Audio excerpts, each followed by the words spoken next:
Hi, Diane Moore from the Downtown Public Library.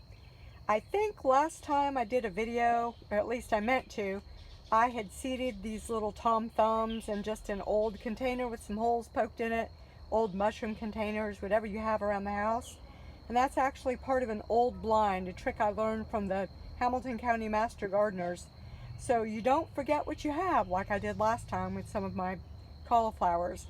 They're up, and they are perfectly ready to be divided up and put into individual pots to get a little bit bigger. And then when it gets a little bit cooler, I'll put them out in the garden.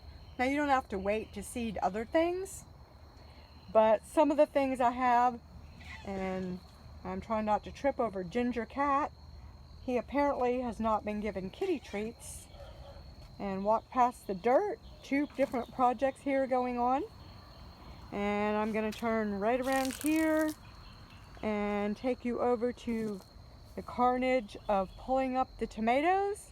The same little tomatoes stayed the same size for ever so long, and they just weren't getting bigger. Although, yes, I did keep peppers because they're still growing a little bit. And even if they're little, they're still useful. I'm still using the tomatoes. I haven't decided whether I'm going to make some kind of relish with them, or what is really yum, if you can find a good recipe, is green tomato chutney. That's yum. And here are some other things that I showed you before. A couple of different kinds of cauliflower, the kind of branching kind. And then I have some little red cabbages. Those have a few insect holes, as you can see in them. And here are the poor song variety. I haven't divided up yet, but I will soon. And you can see they're doing pretty well here. They really prefer a little bit of cooler weather. If you want to start some from seed, go ahead. If you want to go down, and it's not cheating at all to buy plants that somebody else already planted, especially if you don't need 2,000 plants. If you only need half a dozen plants, go buy plants and stick those in your garden. That's just fine. Then over here we see some of the things not doing as well anymore. The okra's sort of doing okay. Some of the figs that I got, they needed to be put in the ground. They're still producing little figs, but they're not going to make it, I don't think, before it gets too cold for them. So that's what you can do, is start putting in some of your fall crops if you haven't already, and it's still not too late. Here I have some bunching onions. These were from seeds from the library that I started a little bit of time ago. And then over there I have some beds. One has some peas planted in it. The other is still waiting. I'm still trying to make decisions about where I want to plant things. And I still have plants that I'm just not quite ready to pull up. All summer I've been trying to grow enough basil to make that green macaroni and cheese that looks so amazing. I've got tons of basil now, and I still haven't done a thing with it. One thing you can do with basil though, pick it, wash it, dry it, and put it in olive oil. Put it in your food processor, or cut it up a little, and it will sit for quite a period of time waiting for you to decide what to do with it. And while you're inside deciding what to do with it, since it is going to be a little chilly tonight, and it's going to be the start of that beautiful October weather with gorgeous, gorgeous blue skies, skies that inspire people to write songs about moon dances and things like that.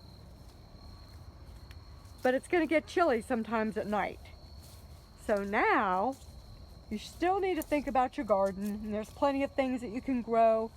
Herbs, chives, garlic chives, parsley, cilantro, all sorts of herbs really enjoy the cooler weather. And those are also things that if you've got a little bit of sun and a kitchen window, you can grow those things inside your house as well.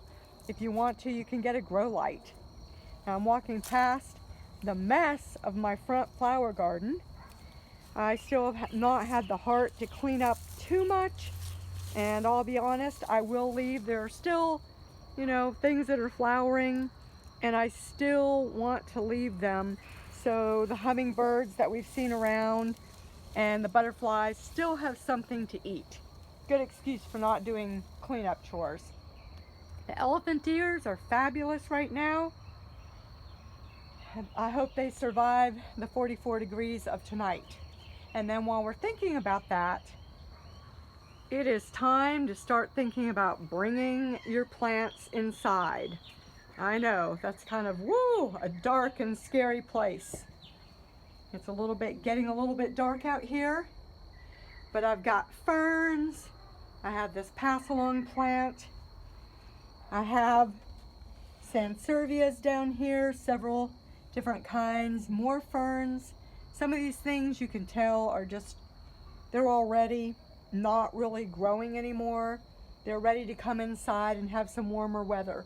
And some of the tropicals, like this Swiss cheese plant and this philodendron, they are begging, Mommy, take me in the house.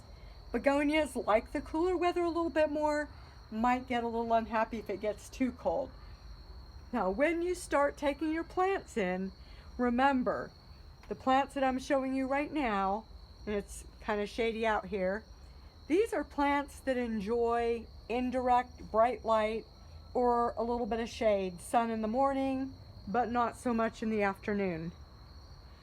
And one thing that you're going to find is that even though your house is brightly lit, you are not getting the same amount of sun in your house as you are even out in the woods. And that's why a lot of times, I don't think that's the problem with this maidenhair fern. When I researched it, doesn't like above 85, doesn't like below 65, doesn't like to be dried out at all. There's an assorted number of reasons why I have damaged it, but I'm gonna have faith in it and I think it'll still come back.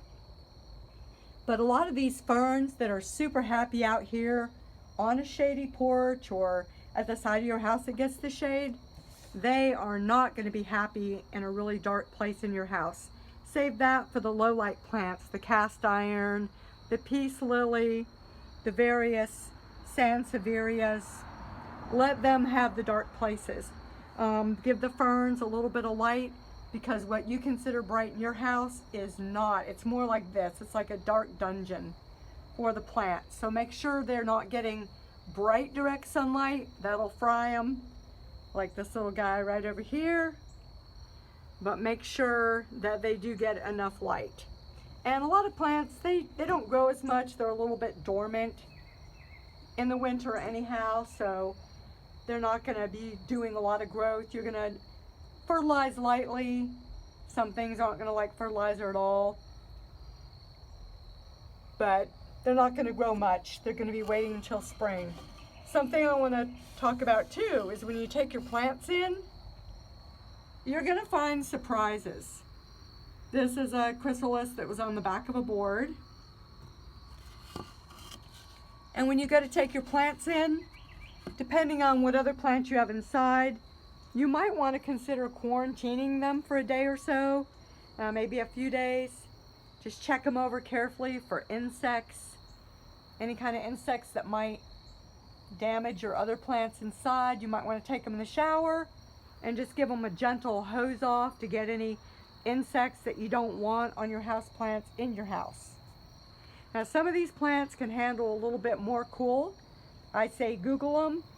If you don't have room in your house, don't ask me where I'm going to be putting a lot of these plants, including this black leaf elephant ear, which has gotten really tall. It's really big this year, but it does not like to be outside. The other elephant ears, they'll die down, but they'll come back. So think about where you're going to put them. Think about maybe a little bit of a shower or a quarantine to make sure you're not bringing things in your house you don't want to bring in. And then don't worry so much about them growing. Just keep an eye on them. They start to yellow a little. They're not getting enough water, or they're getting too much water, or they might not be getting enough light. Research the plant. Call the library. We'll be happy to help you with information. Call the master gardeners. And realize again too, definitely this morning glory, it's seen its better days. It's not quite time to pull it down, but it's tried to take over the universe this year, and I'm kind of ready for it to go. Believe me, it will be back. But just enjoy the plants that you have. Whether it's true or not, I personally subscribe to the fact that they improve the air in your home. If nothing else, they improve the air in a non-literal sort of way. They make you feel better about yourself. They bring some brightness into the dark winter hours and the evening. Have your happy plants. And then they'll keep you company and encourage you while you look at the catalogs for the plants that you want next year. Enjoy, bring those babies in. Be sure to check and see which ones are more tropical. Some of them can handle a little bit of coolness. Plants have a mind of their own, and some of them are going to survive even though they're not supposed to. So don't worry too much. There will be other plants, and a lot of your plants will come back to see you again. Be safe, have a good evening, and see you next time.